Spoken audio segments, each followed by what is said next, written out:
اعوذ باللہ من الشیطان الرجیم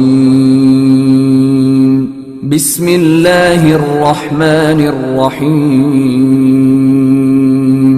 السلام علیکم جی، محمد علی بات کر رہا ہوں۔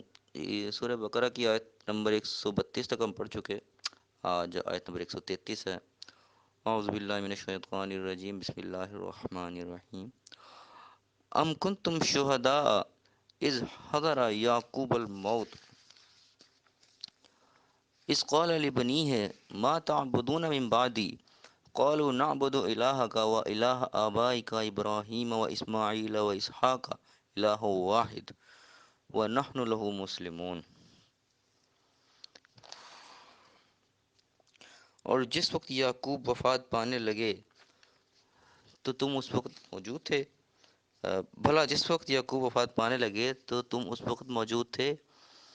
انہوں نے اپنے بیٹوں سے پوچھا کہ میرے بعد تم کس کی عبادت کرو گے؟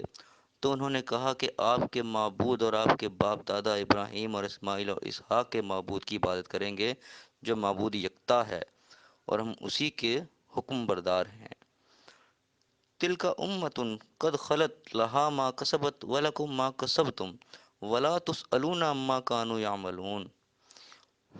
یہ جماعت گزر چکی، ان کو ان کے اعمال کا بدلہ ملے گا اور تم کو تمہارے اعمال کا، اور وہ جو عمل کرتے تھے ان کی پرسش تم سے نہیں ہوگی۔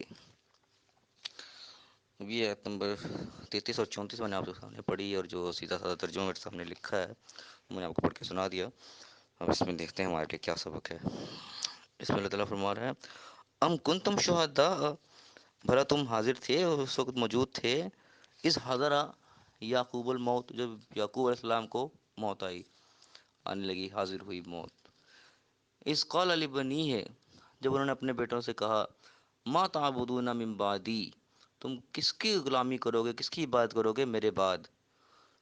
قالو، تو انہوں نے کہا، نعبد الہک، ہم غلامی کریں گے، ہم عبادت کریں گے تیرے معبود کی جس کی تو نے کی، الہ کا و الہ آبائی کا ابراہیم و اسماعیل و اسحاق الہ واحدہ، اور تیرے باپ دادا کے یعنی کہ ابراہیم اسماعیل و اسحاق کی الہ واحد، جو واحد ایک ہی ہے، یعنی کہ تیرا بھی وہی ہے، تیرے باپ دادا ابراہیم اسماعیل اسحاق سب کا وہی تھا، ہم اسی کی عبادت کریں گے۔ وَنَحْنُ لَهُ مُسْلِمُونَ، اور ہم اسی کے سامنے مسلمان ہیں، اسی کے آگے فرما بردار ہیں، اسی کے حکم بردار ہیں۔ یہ ان کے بیٹوں نے جواب دیا۔ آگے اللہ فرماتے ہیں، تِلْکَ أُمَّةٌ قَدْ خَلَتْ، یہ ایک امت تھی، ایک قوم تھی جو کہ گزر چکی، لہا ما کسبت، ان کے لیے وہ جو انہوں نے کمایا، انہوں نے کیا، وَلَكُمْ مَا كَسَبْتُمْ، تمہارے لیے وہ ہے جو تم کماؤ گے، جو تم کرو گے وہ تمہارے لیے، وَلَا تُسْأَلُونَ عَمَّا كَانُوا يَعْمَلُونَ، اور تم سے اس کا سوال نہیں ہوگا کہ وہ کیا کرتے رہے۔ یعنی کہ یہ بڑی اہم بات ہے، آخری جملہ جو ہے وَلَا تُسْأَلُونَ عَمَّا كَانُوا يَعْمَلُونَ، یہ بڑی اہمیت کا عامل ہے کہ تم سے وہ نہیں پوچھا جائے گا کہ وہ کیا کرتے تھے۔ اب اس میں ہم غور کریں، اس میں کیا کچھ ہمیں سمجھ آتا ہے۔ ایک تو بات سمجھ آئی کہ جو اللہ تعالیٰ یعنی کہ نبی سے مخاطبت ہے یہاں پہ، وہی تو سارے وسلم پہ آئی ہے نا، تو اللہ تعالیٰ پہلے مخاطب کر رہا ہے، ام کنتم شہداء اذ حضر یعقوب الموت، بھلا تم وہاں پہ تھے جب موسیٰ اپنا یعقوب علیہ السلام کو موت آئی۔ ایک تو اس چیز سے یعنی کہ پتہ لگا کہ وہاں پہ کوئی بھی نہیں تھا ہم میں سے جس سے اللہ تعالیٰ یہاں مخاطب ہے، ان میں سے کوئی وہاں موجود نہیں تھا۔ ایک سوالیہ انداز میں اللہ نے پوچھا، بھلا تم وہاں تھے، اس کا مطلب یعنی نہیں تھے۔ کیا کہا کہ اس قال علی بنی، جو انہوں نے اپنے بیٹوں سے کہا تھا کہ تم میرے بعد کس کی عبادت کرو گے، تو ان سب نے کہا تھا کہ ہم تیری اور تیرے آبا کی ابراہیم اسماعیل اسحاق کے معبود کی ہی عبادت کریں گے، جو کہ واحد یکتا وہی ہے۔ کتنا اچھا جواب دیا۔ وَنَحْنُ لَهُ مُسْلِمُونَ، اور ہم اسی کے آگے فرما بردار ہیں، اسی کے ہی سامنے ہم مسلمان ہیں۔ تو یعنی کہ یہ بھی پتہ لگا کہ پرانی قومیں سب کے سب اللہ کے ہی آگے جھکنے والے تھے، قانون دین سب کا وہی تھا جو ہمارے لیے، ہمیں بھی اللہ کے ہی آگے جھکنا چاہیے، اسی کے آگے فرما بردار، اسی کے نام پہ مسلمان ہمیں ہونا چاہیے، ہمارا نام مسلمان ہی ہونا چاہیے۔ آگے پھر اللہ تعالیٰ کا تلک امۃ قد خلت، یہ ایک قوم تھی، ایک امت تھی، جو کہ ایک جماعت تھی جو کہ گزر چکی، تمہارا ان سے کوئی تعلق نہیں، لہا ما کسبت، جو انہوں نے کمایا وہ ان کے لیے، وَلَكُمْ مَا كَسَبْتُمْ، جو تم کماؤ گے وہ تمہارے لیے، یعنی کہ ان کے اعمال جو تھے ان کے وہ ذمہ دار تھے، تمہارے اعمال کو تم ذمہ دار، ایک دوسرے کے کوئی ذمہ دار نہیں ہے۔ وَلَا تُسْأَلُونَ عَمَّا كَانُوا يَعْمَلُونَ، تم سے نہیں پوچھا جائے گا وہ کیا کرتے رہتے۔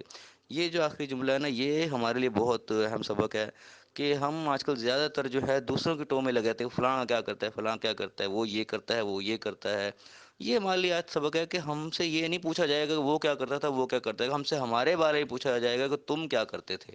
تو ہمیں اپنی فکر کرنا چاہیے. ہم اپنے سے زیادہ دوسروں کی فکر کرتے ہیں. ہم دوسروں کی طرف دھیان دیتے ہیں، فلاں تو یوں نماز پڑھتا ہے، فلاں اس طرح کرتا ہے، فلاں یہ نہیں کرتا، فلاں یوں نہیں کرتا. ہم دوسروں کی ٹو میں لگے رہتے ہیں، اپنے آپ کو نہیں پرکھتے کہ ہم کیا کر رہے ہیں، ہمیں کیا کرنا چاہیے، ہمارے لیے کیا احکامات ہیں اور کیا ان احکامات کو پورا کر رہے ہیں کہ نہیں کر رہے. اپنی فکر ہم کم کرتے ہیں اور دوسروں کی فکر میں ہم زیادہ لگے رہتے ہیں. تو یہ آیت ہمیں ہر صورت یاد رکھنی چاہیے کہ ولا تسألون عما كانوا يعملون، جو کچھ وہ کرتے ہیں تم سے اس کا نہیں پوچھا جائے گا. تو ہمیں اپنا فکر کرنا چاہیے، دوسروں کی فکر کم اور اپنی زیادہ ہونی چاہیے. اللہ پاک ہمیں جو سبق مل رہا ہے اس کو لینے کی توفیق عطا فرمائے اور دنیا آخرت دونوں جگہ کامیاب فرمائے. آمین. السلام علیکم. یا اللہ